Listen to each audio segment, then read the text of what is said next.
It's like the monkey on your back doesn't leave you. Okay. Welcome everybody, and thank you so much for being here and for spending all that time yesterday. It couldn't have been easy.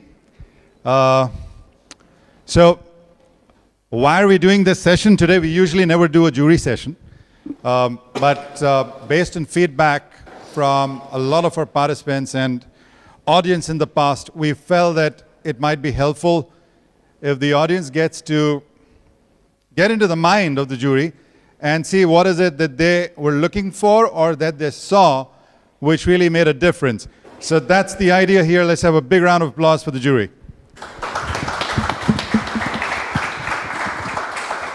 And that's the only applause you're gonna get.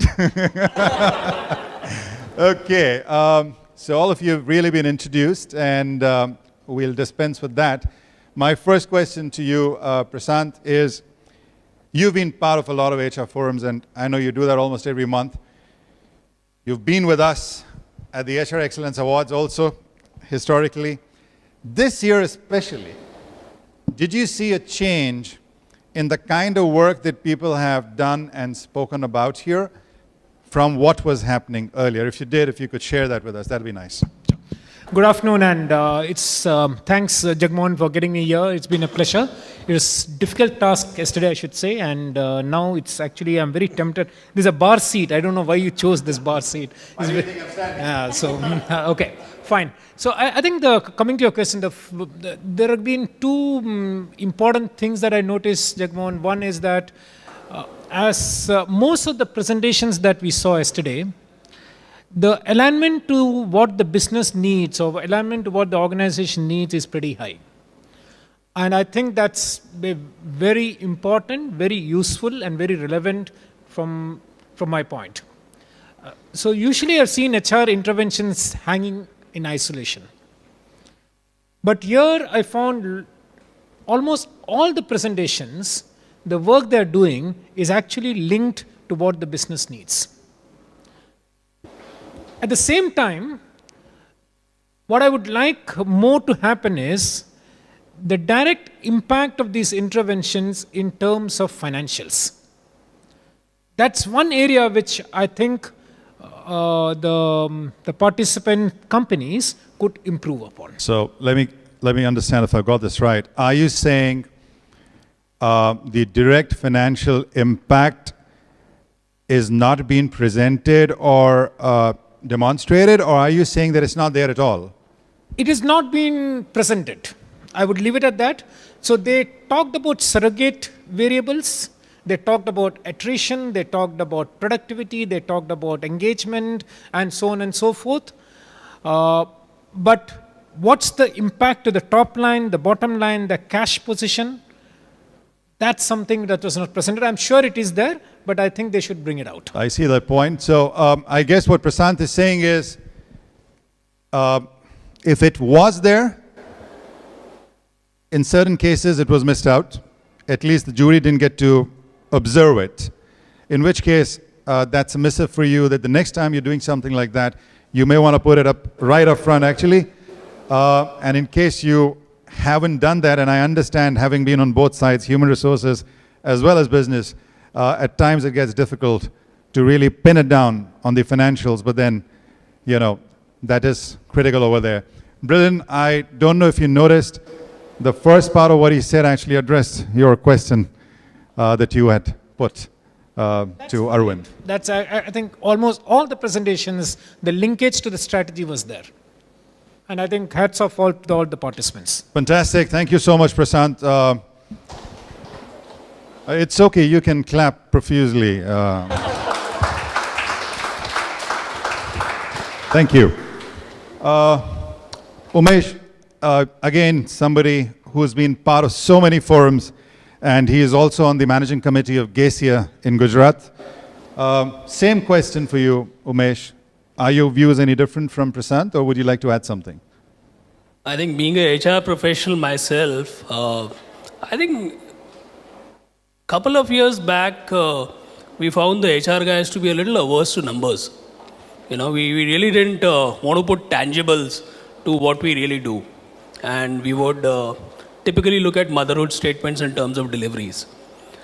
And that's where, where the way Arvind said that, what is it, the impact on business that we are going to talk about? While we saw a lot of tangibles coming in, we saw some significant numbers coming out, and that's been a change which we've been observing over the years, not just here, but overall. The dollar number or the amount really, is still missing. You talk in terms of attrition number. We still don't want to accept the fact that in my talent acquisition practices, where have I gone wrong? What is my cost of hiring a wrong talent? What is my cost of missing out, a guy who's leaving me within 12 months or 6 months? So those are the kind of numbers which we really want to start looking at. And I think HR as a fraternity needs to start biting the bullet and needs to face the challenges upfront and say, I think we guys goofed up. Not just we as a team, because there are panel of recruitments which happen. The second thing which came Umesh, across... let's just summarize this. So I guess what you're saying is, A, have the metrics in place, have the desired metrics in place, because if you don't have those, you're going to be unable to bite the bullet in any case. So have the metrics, and then have the heart to be able to put the words in those metrics and share it with the rest of the stakeholders, right? Absolutely, absolutely. Okay, what else?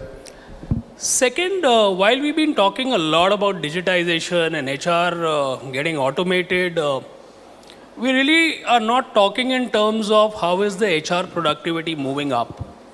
How is it what has been my ROI on my implementation of technology? The third part within the technology space is, while I'm doing a lot of technology, am I really taking away the warmth which an HR professional needs to give to the people? Am I losing the people connect under the garb of saying that everything is automated, I have SLAs, I am delivering everything to people? So are we really missing out something there? And I didn't hear any of the technology guys, not just here again, sorry, don't get me wrong, but we start having a very, very myopic view and saying, okay, let's only focus on technology, and it's a great thing to do, but at what cost? When I say cost, it is the human touch that we are looking at. I think HR needs to create that fine balance, and that's where HR automation piece needs to start looking at. I think we need to have a round table soon on how we can do that. It'd be interesting to see how we can brainstorm around that. That seems to be the need of the hour. Thank you so much, Umesh. Sangeeta, you were mentioning you had some thoughts on this. Good afternoon, everyone, and thank you for inviting us to participate as jury. It was a very interesting session. Yesterday we had a very long day, and it was indeed very difficult for us to pick and choose who will be the winner and the first and the second runner-up. But it was an enriching experience for me personally as well. For whatever I have learned over the last 17 years of my HR experience. I would like to speak the good things that came across, that I came across yesterday. And as Umesh rightly, since he spoke about technology, yes, we have moved from being, high touch to high tech. But yesterday when the presenters were speaking about what all they have done as far as digitization is concerned and how they have managed to expand a lot of initiatives by way of technology, my question to them was, are we missing out on the touch factor? And I was really impressed with a few presenters when they came up with examples of how they maintain touch. The warmth, as Umesh mentioned, and that was something which was really commendable, that even though we are, entering and doing a lot on the technology front, as far as HR is concerned, we are not taking away the touch factor. So that Can I be nasty here? Sure. Okay. It doesn't take too much effort for me. You know that. Good to say that. We keep telling folks in business that you need to be able to balance the wagon, the hard factors and the soft factors. So my question is, why is it such a big issue? On high touch versus high tech, why is it that as HR professionals we cannot take it in our stride and manage it in any way? Why is it even a topic of discussion?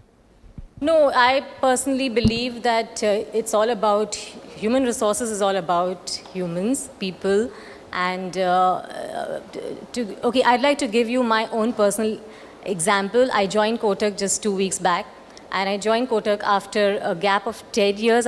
Prior to that, I was working with Kotak Securities, again in HR, and when I walked into the lift on my day one, PeopleFirst, yes. And before PeopleFirst, I was with Kotak. So I got back to Kotak after 10 years. And what was interesting is, since Jagmohan is talking about why one needs to really, be so concerned about the touch factor, I walked into the lift and I meet this gentleman who walks inside and he looks at me, smiles. I could recognize his face, but I couldn't really recall his name. And, the best thing on my first day of joining is he tells me, do you remember you took my first interview? So that is what matters. It's just a very simple example, but, and a lot of things which go into it. And over the last 2 weeks, the kind of feedback experiences that I've had with my current organization has been marvelous. And I've seen that in yesterday's presentations, how by way of employee engagement activities, training, and a lot of things that they do still to maintain that, it's really, really important. You see how human resources here has happily deflected the question I asked. My question was, why is it so tough to balance it? And she is deflected that. We are going to come back to you later. I have a slightly different question for you, Sahil. Since we've spoken so much about technology, and we'll talk more about it during the day, Sam did a beautiful presentation there. In yesterday's presentations, did you see any play of technology in what the presenters had to talk about? Did you see technology being used in a way which is different from, let's say, how it was being talked about in earlier years? So before I get directly to your question, let me just thank PeopleFirst for having us here.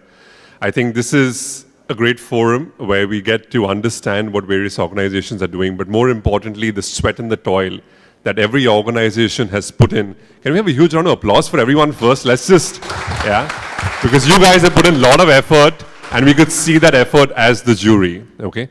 Now, having said that, I'll tell you where the game of technology changes, and I wanted to link this little bit of appreciation to technology. And I'll come to answering her question as well, which is on why are we demystifying touch and touch technology.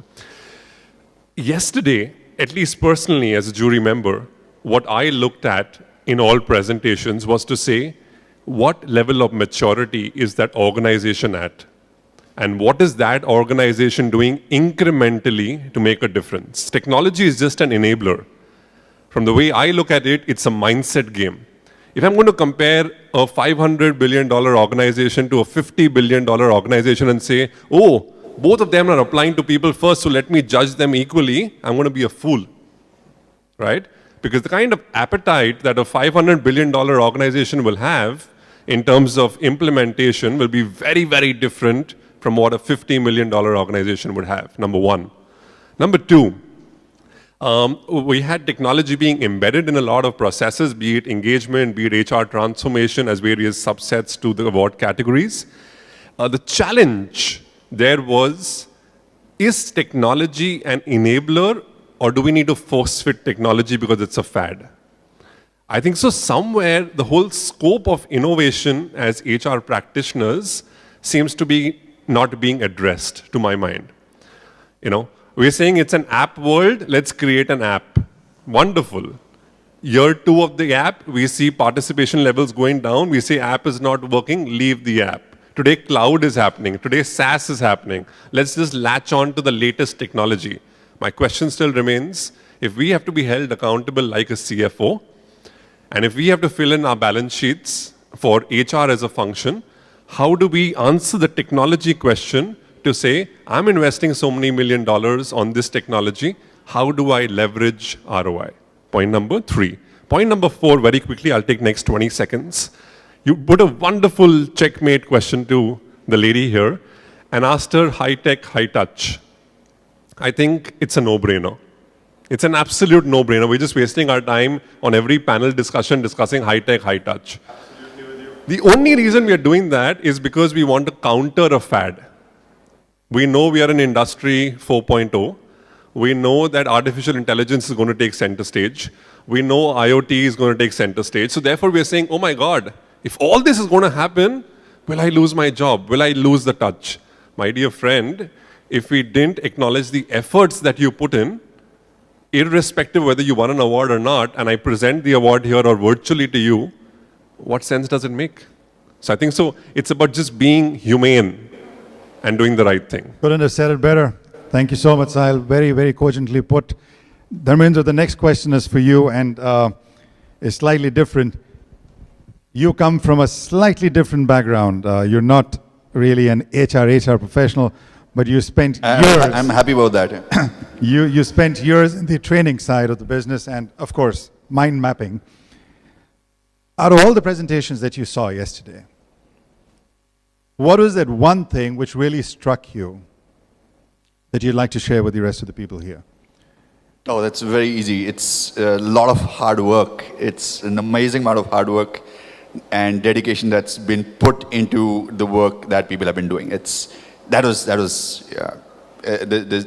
very easy question for me to answer. The passion, the hard work, the result was all showing. Let me reframe my question. Let's make it nasty now. So I'm assuming since you said everybody put in hard work, then there shouldn't really have been a... Right? Because there was this, what was it beyond the hard work that really differentiated some of those presentations? One thing that really struck you. So this thing has been talked about that we did not see enough metrics in terms of how effective interventions were. I would have preferred if people said, okay, this is the intervention we did. This is the metric that is available. This has been proved to be the best metric to measure this intervention. And here it is. Or we were not able to measure this because the measurement was too expensive. So our gut feel is that it worked to this extent. Okay, but everything should have been taken to the conclusion that, okay, this is what we did. This is the result we got, or this is the result we think we got, and it is accurate or it is not accurate for so and so reason. So there should have been a reasoning right till the end, and some companies did that. Some companies did something which was not great in terms of creativity, but the implementation left me breathless. And I literally asked that gentleman or lady, why are more companies not doing it? And he gave me a very evasive answer. He says, we become a model, people are copying us. That was my question. My question was, why are more companies not implementing what you're doing in an absolutely crazy way? And he wasn't able to answer that question, which is fine. So what you're saying is companies which have been able to come up with a fine blend of data and intuition, yes, and being able to reflect it there certainly had an edge. A fair point. Also kind of mirrors one of the previous comments. Kumar, you're a bit of a, I won't say misfit, just a different fit here. Because while he still is associated with the learning business, you are hardcore business. In case you want to lynch anybody, here is your guy. He's the outsider here, okay? So Kumar, interesting to hear from you as a business person. What really got your attention during the presentation? One thing that really struck you. Thanks, Jigmohan, as usual, right? So thanks for pulling me into this. Before that, even though I did not ask, I want to give an example about high-tech versus high-touch that I have seen yesterday. I've seen two presentations. The one presentation talked about using technology and talking about how they're evaluating their people, how they're looking at how many hours they're working in the office, what is the kind of, they have used a lot of predictive methodologies and models to come out with easy in the top rater, easy in the second rater, whatever, etc., etc. Fantastic uses of technology. All data, everything is fine. I've also seen a second presentation. They talked about how they're trusting their employees, how there is no policy of number of hours that they work, how many sick leaves there, in fact, n number of sick leaves, and they can go to any learning that they want, right? They can subscribe for whatever training course they want. Similarly, they can go and talk to anyone, and there is no dress code, right? the question that I have asked them was, do you see productivity? What they said was, we see love and affection from the employees to the employer. So that's the high-tech versus high-touch, at least I have observed yesterday. It's a good learning for me as well, right, as a businessman, coming from business perspective. Now the second question, the question that you have asked, Jack, I will probably answer what I have not seen, because I have seen so many things which are fantastic. But I'll answer what I have not seen. As a business, from a business side, right, when we go and win business from customers, what we tell them is what is not there today, or what we're going to do it tomorrow. I may not have capability to the extent that I'm talking about, but still, I have confidence that I can deliver that capability. That is something that customer did not, or probably did not see earlier, did not hear earlier. Whatever we call as differentiation, we can call it as doing things differently, doing things in future, talking about things in future, etc. When I go and present something like that to a customer, which he has not seen, that's where he will get impressed. That's where he will give me audience to go to the next meeting.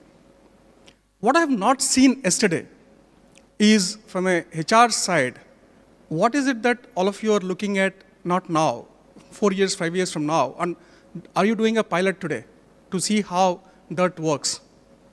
AI ML is an example, right? So I have not seen that in yesterday's presentations. So what you're really saying, Kumar, is it would have been nice if we could have seen scalability of some of the initiatives that you are doing, scalability and also replicability. How can I replicate this, if not just here, but maybe in alternate businesses as well, maybe in other markets as well? And how scalable is this? How relevant will this be, not just now, but maybe 5 years, 6 years down the line as well? Oh yeah, absolutely. You're Yeah? right. I think the last one is right. Yes, Prasant. On this high tech and high touch, I think like you said, the whole debate is, to me, meaningless. I think it's about the value that you add. In certain cases, high touch may not be required. Then why do you want to load high touch on top of that? In certain cases, high touch may be required. It's about the value that you add to the ultimate customer. And that's what the reality that we need to wake up to. I agree, Prasant. Let me add my 2 bits to it. I'll get in psychology again, favorite subject. So, you could be a logical being, or you could be an emotional being. Now let's take a scenario. Let's take spouses. How many people here with a spouse back home? No, seriously, this cannot be. You guys are not millennials. How many people here with a spouse somewhere? Hands have increased. Now imagine if you are a logical person and your spouse is an emotional person. The conversation. What do you mean, imagine? Okay.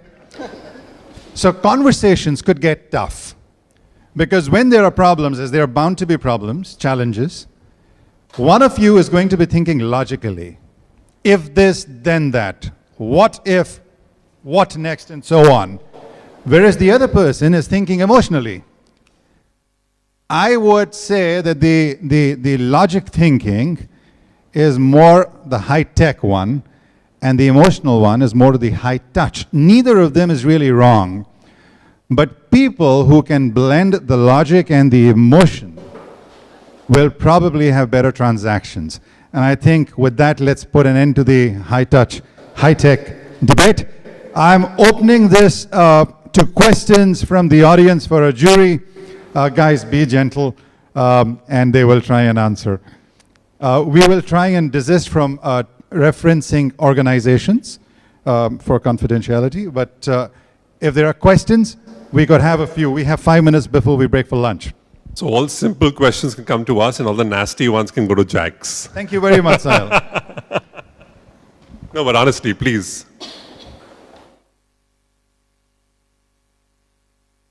I see consternation written on some faces. We didn't plan for this kind of stuff. Is it because only very few categories of awards have been given out, so everyone's playing safe? Or there's genuinely no questions? I remember Oracle being here. Okay, I see Oracle there. Come on, Oracle, you are not known to pull punches or to be reserved. Do throw a question or two the way of the jury.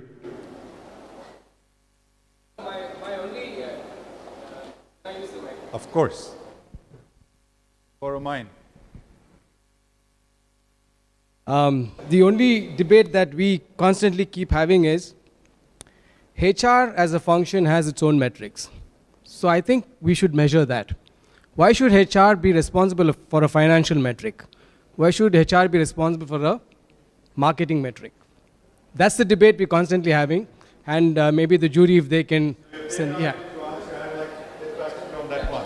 Who would like to take that? Yeah, I'd like to take it. If HR is suggesting that some intervention is going to increase the business of the company, and that intervention, you have metrics to prove that that intervention worked, then why would you not show it?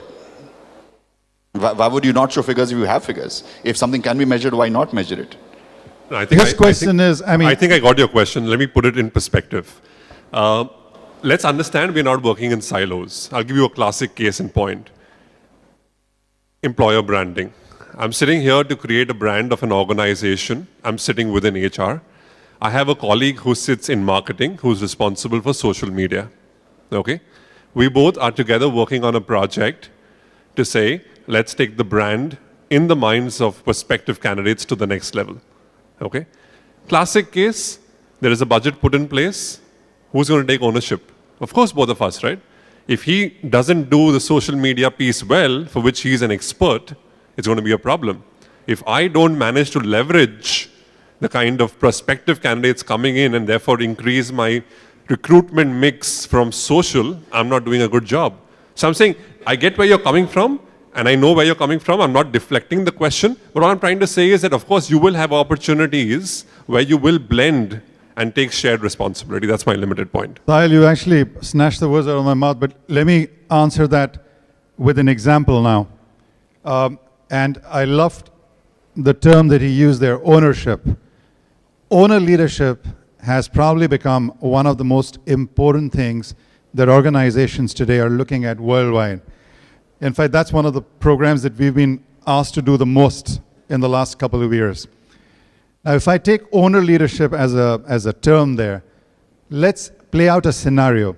Let's say if you're not working in Oracle, you set up your own organization tomorrow. When you set up your own organization, whether you have an HR head or a finance director, whatever, as the owner, as the CEO, believe you me, you are going to be focused on what every stakeholder is doing and what they are begetting. Even though none of those would be your direct responsibility areas or part of your KRAs or part of your metrics. The only thing that's changing is that Jagmohan gets moved out of HSBC or HDFC or whatever and now is in PeopleFirst, a business that he has ownership in, and therefore the mindset changes. So there it was brand manager Jagmohan or head of research Jagmohan, and now it is owner Jagmohan. Doesn't matter what he is doing or not doing, he's still involved in things. Can I just add to that, Jagmohan? Yeah. So, see, I think organization is an ecosystem. There is an external part, there's an internal part, and this merge. And as technology helps us, the boundaries will blur. Now, outside, who are your stakeholders? The investors, the customers, the community, the government, and employees or future employees. Whatever we do, whether you be in HR, to purchase, to sales, ultimately should result in the output that these external people value. And the CEO, rightly, wrongly, if you're a listed company, every quarter he has to present something called the numbers. So everything that I do ultimately need to impact one of these stakeholders or the CEO's numbers. So it's better that we HR align our numbers to these numbers directly. Thank you so much, Prashant. We can take one more question before we break for lunch. And there are two ladies staring right at me. Okay, let's take these two questions, and these are the final ones. Ma'am. Ask any of the jury members.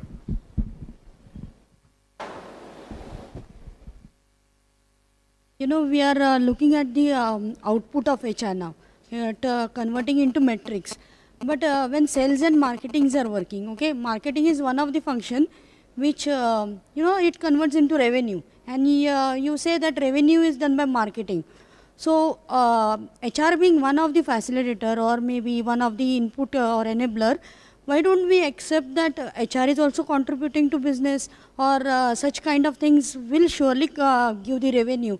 Is that anytime we question that marketing should not be there? Yeah, so who's responsible for that? HR is responsible for that. If you are not assertive, if you're not going to go out there and say you're important, nobody's going to acknowledge you're important.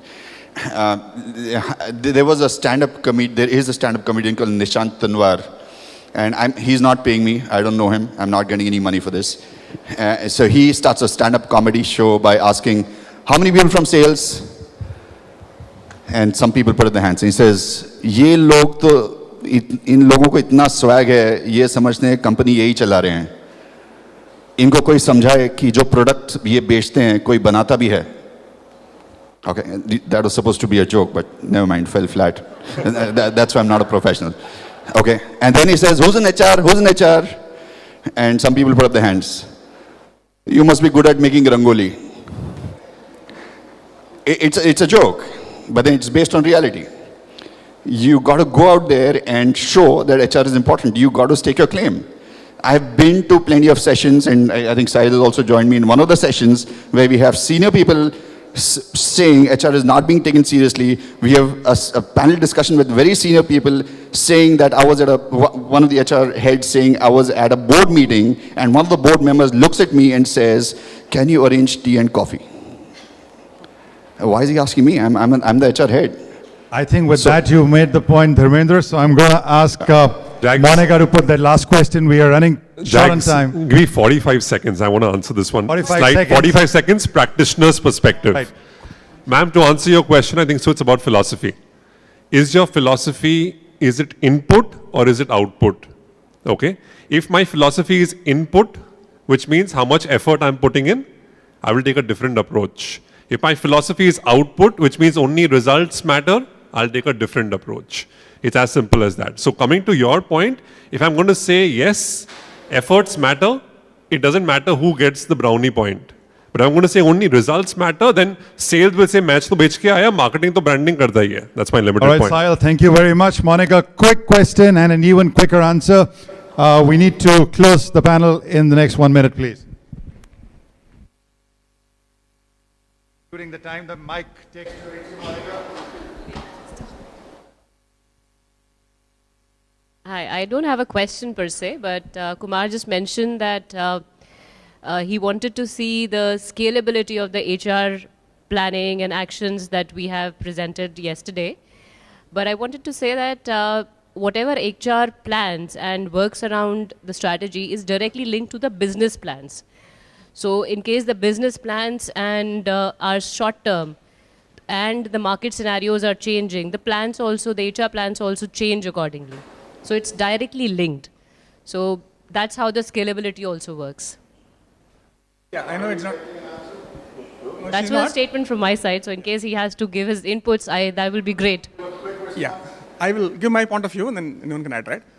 The way I want to see HR to do in future is that HR has to sit with the CEO and say that this is what I want. And why CEO will give it to you? You have to prove that you can scale it.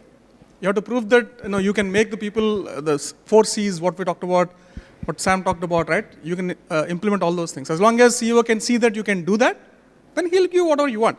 That is very, very important. See, from my perspective, even though I don't give money to my marketing budget, I'm okay, right? Because I can do a lot of other things. But if I don't give budget to HR, it doesn't work for me. So Kumar, thank you. What you're saying is the right influencing. And Monica, to your point, it's not just scalability, it's also relevance.